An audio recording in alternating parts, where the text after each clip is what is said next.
یہ نہیں ہونا چاہیے کہ ایک نعت خان مشہور تو آپ اس کے ہاتھ چوم رہے ہو. آپ عالم دین ہیں، آپ کیوں اس شخص کے ہاتھ چومتے ہیں؟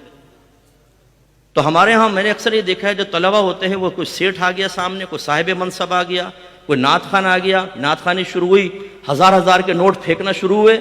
ہمارے بعد اوقات طلبہ کے دل میں احساس کمتری بیدار ہو جاتا ہے کہ یار میں نے اتنا پڑھا، میری تنخواہ کتنی ہے 25,000 روپے، اور یہ نعت خان تو 1 منٹ کے اندر 1.5 لاکھ روپے کما کر لے گیا.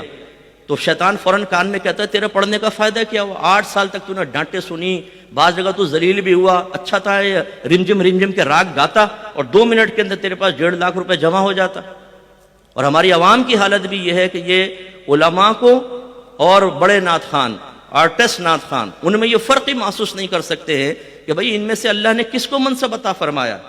میں اکثر اپنے بیانات میں آج کل یہ سوال چھوڑ کر جاتا ہوں، آپ سب سے بھی میں گزارش کرتا ہوں عوام الناس سے، مجھے قرآن اور حدیث سے صراحتاً کسی نعت خان کی فضیلت بتائیے، آپ اس کا اخروی مقام و مرتبہ بتائیے، جبکہ میں ان وارثان رسول کے سینکڑوں دلائل قائم کر سکتا ہوں قرآن و حدیث سے کہ اللہ نے ان کو کتنی عزت دی ہے.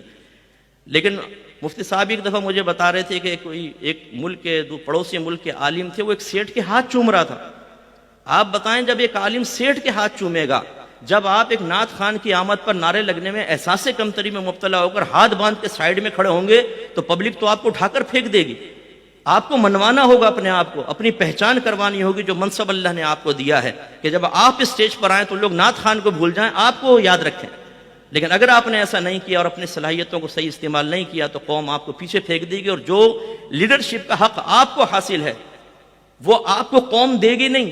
پھر ایک نعت خان بیٹھ کے قرآن کی تفسیر بیان کر رہا ہوگا، حدیث کی تفسیریں بیان کر رہا ہوگا. ایک نعت خان صاحب کہہ رہے ہیں جھومو ہاتھ ہلاؤ، کیونکہ جب برود قیامت تمہارے منہ پہ مہریں لگا دی جائیں گی، اللہ تعالیٰ تمہارے منہ بند کر دے گا تو تمہارے ہاتھ گواہی دیں گے. او ہو سبحان اللہ.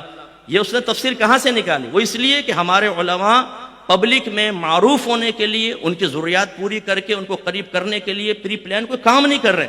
ہمیں قوم نے اٹھا کر پھینک دیا ماں سوا چند معروف علماء کے کہ ان کو اسٹیج پہ شاید وہ عزت حاصل ہو جاتی ہے جو ہونی چاہیے، جبکہ ہمارا ذہن یہ ہے کہ آپ ایک عالم ہیں تو پھر آپ کو عزت ملنی چاہیے. ان چیزوں پہ توجہ انتہائی ضروری ہے. قوم کو غلط راستے پہ لگا دیا گیا ہے. آج شادی بیاہ کی محفل میں 1.5 گھنٹہ نعت خوانی ہوتی ہے، بیان غائب، یا عالم کا بیان 1.5 گھنٹہ راگ رنگ کرے گا، وہ رمجم کے راگ گائے گا، اور پھر اس کے بعد جب عالم بیٹھے گا تو کان میں کہیں گے حضور 15 منٹ میں ہے واپس.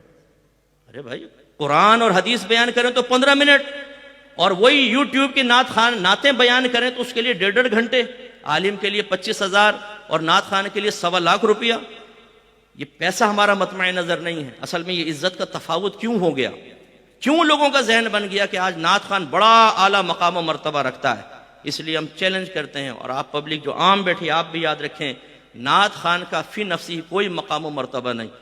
وہ اشعار میں تصوراتی اعتبار سے کچھ اپنے خود مناسب مرتب کر کے آپ کو بتائے، میں میدان محشر میں آیا، سرکار نے مجھے دیکھا، قریب مجھے بلایا، سینے سے مجھے لگایا اور فرمایا تو میرا ثنا خواں ہے، اور جنت میں مجھے بٹھایا. سبحان اللہ، نعرہ تکبیر. آپ اسی ٹائم دلیل مانگے، بتاؤ یہ کہاں لکھا ہے قرآن و حدیث میں؟ عالم کے لیے تو موجود ہے، ان کے لیے نہیں. یہ کیوں ہم نے اسٹیجز چھوڑ دیا؟ جعلی ڈبے پیروں کے لیے، نعت خانوں کے لیے. اگر ہم اپنے آپ کو نہیں منوائیں گے بیٹا تو پھر آپ کا اسٹیج خالی ہوگا، کوئی بھی آ کر بیٹھے گا.